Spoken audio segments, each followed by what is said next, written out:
Fellow Kenyans and fellow diaspora, fighting corruption and ending corruption is my cardinal goal. And I will end it, come what may. In fact, I will end corruption within one day. I will issue on my inauguration day my policy on corruption. It will not be zero tolerance. It will be negative tolerance. Corruption has destroyed our families. It has destroyed our nation. We are poor because of corruption.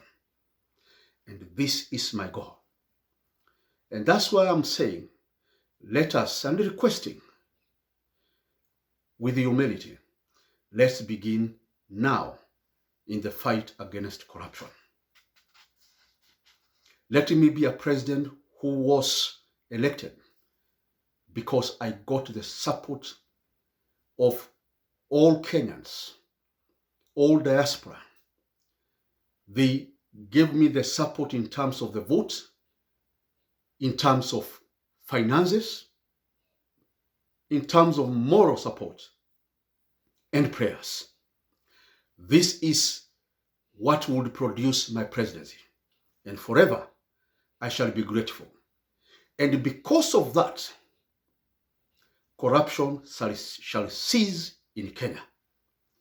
When citizens donate to their leaders, ladies and gentlemen, they empower the citizens.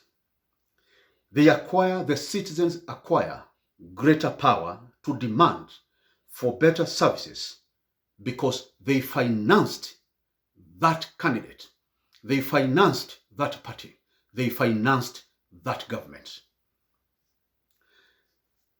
They acquire that greater power and demand those services because if they do not provide good services, the citizens will shift their support from that party to another party because that party failed to give the services despite them funding that party by $10 or 2,000 shillings or whatever it is. But because I'm aware of this myself, and because this is what I have analyzed and visualized, I will perform so well, I will actually overperform because I want to be re-elected in the next elections. And not just me, I want my party to be re-elected over and over again. And that's why the leadership of my party will be under heavy constraints of law and policy. That's why my government, the leaders coming into my party, Daraja party, when we get the certificate, ladies and gentlemen, it is not going to be business as usual. The rules we have in the party are so stringent that if somebody wants to be the presidential candidate, he will have to think twice. Because, as I said, it will not be business as usual. You will have to perform and be seen to perform. You will only be having 12 months. If you have not performed, then you have no business wasting Kenyans' time. You will have to go. And the trouble here is, it is not the president alone who will have to leave office. It is his deputy, irrespective of what the electoral cycle is. Because we will have to change those things because we cannot be tied. Our hands, the hands of Kenyans cannot be tied when those laws are delaying development. When those laws are keeping an incompetent and mediocre president in power for 5 years, just because the election says you are elected for a cycle of 5 years. And the only way we can remove you is having an impeachment, which impeachment can occur when the president is having the majority of parliamentarians and when the parliamentarians themselves are standing to lose their seats. These are things I've carefully thought about. We are coming to bring laws that will require the president to implement specific milestones. If he doesn't, him and his government and parliament have no choice. And this is why I'm saying donations empowers citizens. We talk of sacred cows and cartels in Kenya. These cartels, we have talked about them since independence. 60 years now, we are still talking about cartels. Why are they still there? Kenyan cartels and sacred cows are the bankrollers of campaigns and parties. This cannot be jailed because the leaders benefited from them. Hence, the fifth reason why mass donations are critical. They help, and perhaps they may be the only way to end corruption and cartels in Kenya. We will be talking about cartels, and we'll talk about them. They are still around, right? They are there. They are getting contracts. They are getting tenders. You try to chase a tender, you can't get it. Because somebody somewhere is going to get it. Because, why? The leadership knows him. That, yeah, they have the register. We got 50 million from this guy.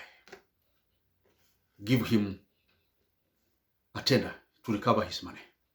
So you are there, single sourcing issues, right? Tenders and others. We have talked until we have lost voices. I sympathize with those who still talk and I encourage them to continue, but to be very honest, as long as we are not funding political parties and campaigns, we are in big trouble and for a struggle of a long haul. Ladies and gentlemen, cartels help in financing the campaigns. But as it happens here in the US, Canada, Europe, and throughout the developed world, the small donations help remove the influence of the big donors, of the powerful donors, and the battle shifts from just mere donations, the battle shifts to policy favors, not demands for bribes, inflated tenders, or looting. Kenyans have for a long time complained that elected leaders' salaries are too high. I absolutely agree, and they are very high. And in fact, my intention and all my party candidates' plan is to cut our salaries by 50%.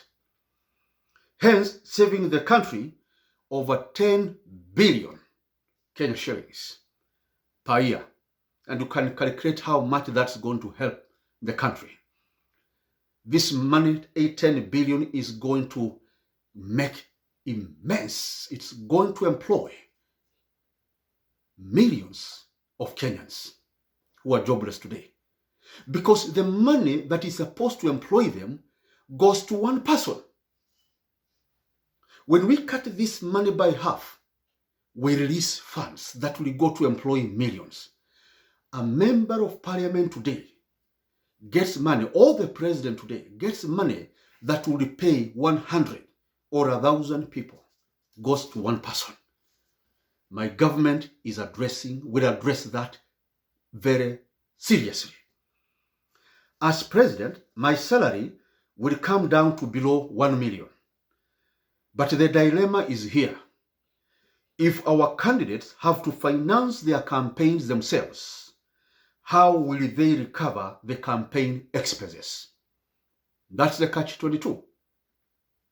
The solution is, let us, we the people, help them by donating $1, $10, $20, $1,000, whatever you can afford, just an amount.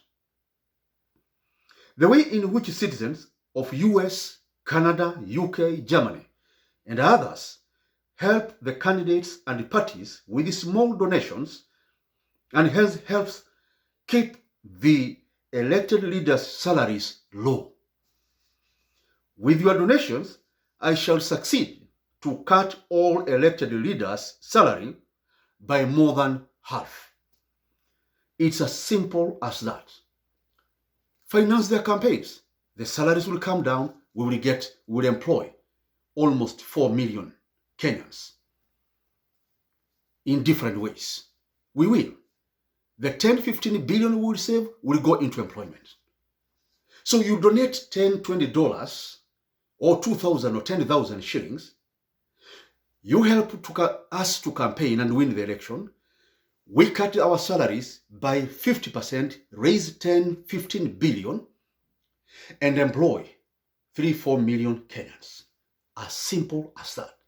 These 4 million Kenyans will not get the jobs as long as the members of parliament have not cut their salaries, and they can't cut their salaries if they don't get donations. Because for the money they spend, they will recover that. And that is the dilemma I'm having as a president on how to approach members of parliament to cut down their salaries by half if there is no way we can be able to help them finance their campaign. Fellow Kenyans, it's as simple as that if we acted that way. With your donations, I shall succeed to cut all elected salaries by more than half. I would have a carrot before them, and that is a good way. It's a genuine way, it's a honest way. May we raise this 2 billion, which is, if we are 20,000 of us donating 1,000, we'll get the 22 billion. It's as easy as that. Fellow diaspora. And we shall be able to lower salaries and use the 10-15 billion savings to implement mega projects that will create jobs and eliminate poverty. I request you, work with me in this vision, in this plan. If we are able to go through this, Kenya shall be okay. Diaspora will get a lot of benefits. Kenyans will benefit. The benefits accruing to everybody will be enormous. By doing just one act, donating $20, $30, all these 20,000 coming together as saviors of Kenya, donating $1,000. 20,000 of us, let us say we are going to be the saviors of Kenya, or the saviors, the group that saved Kenya.